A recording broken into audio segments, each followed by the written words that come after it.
Today I'm going to tell you about two of my favorite things, Macaronic Motets and Battenburg cake. On the face of it, they're not related at all. One is a type of music, while the other is a type of food.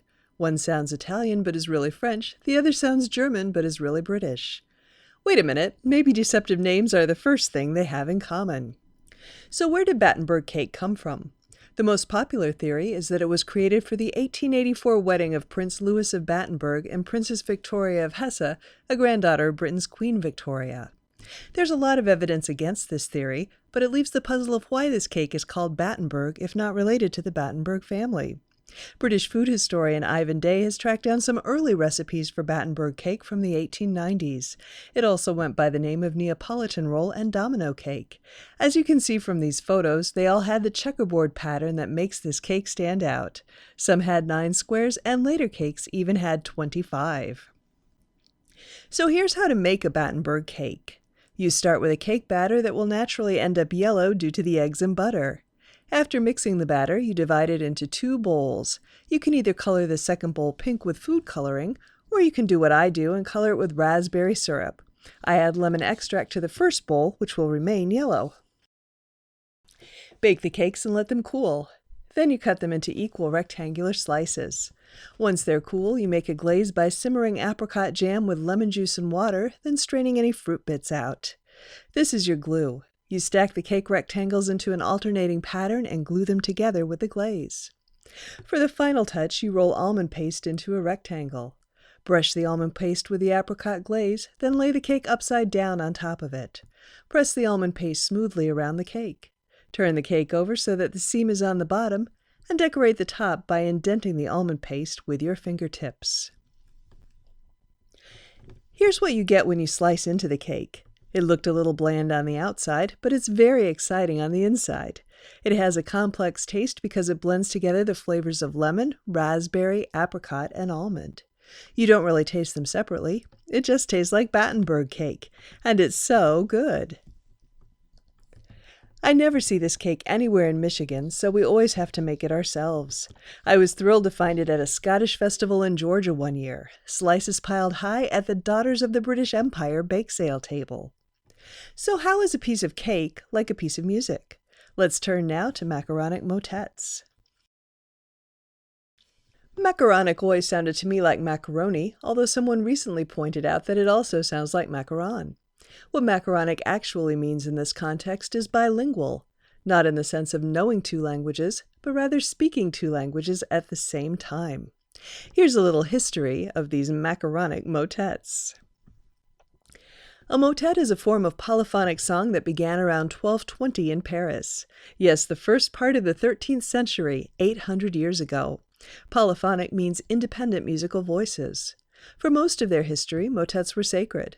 But that was a bit wobbly at the beginning. Some were secular, and some were between secular and sacred.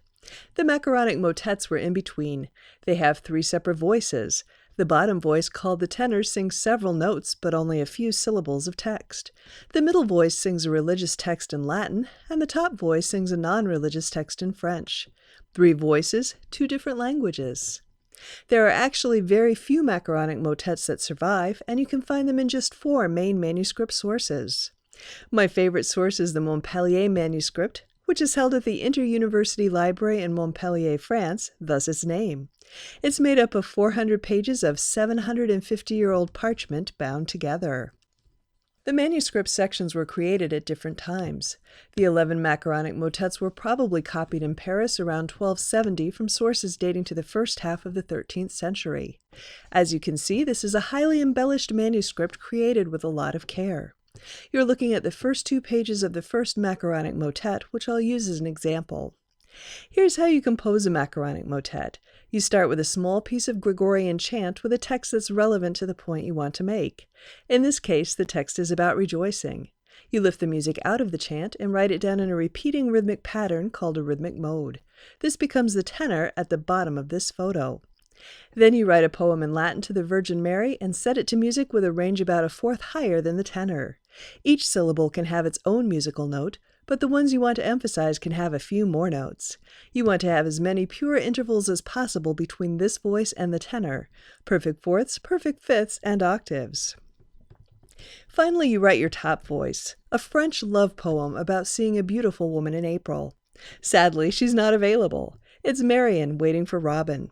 The range of this voice will be the same as the middle one.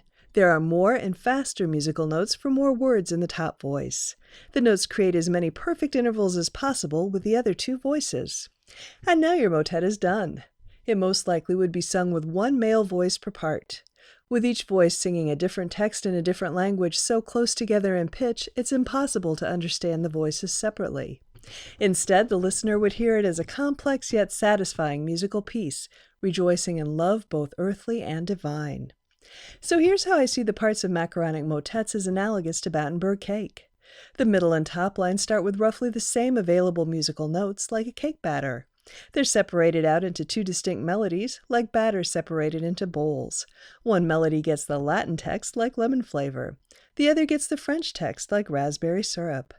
The harmony of the perfect intervals holds the musical lines together like the apricot glaze holds the cake together. The apricot glaze adds a delicious flavor to the overall cake, while the perfect intervals add a pleasing sound to the motet. The tenor is the foundation of the motet, as the almond paste is the foundation of the cake. We're always being urged to simplify, but sometimes complex things are better. I hope that you'll be able to experience Battenburg cake and macaronic motets for yourself. You'll need to seek them out, but they'll be worth the hunt. In this case, you really can have your cake and sing it too. Thank you.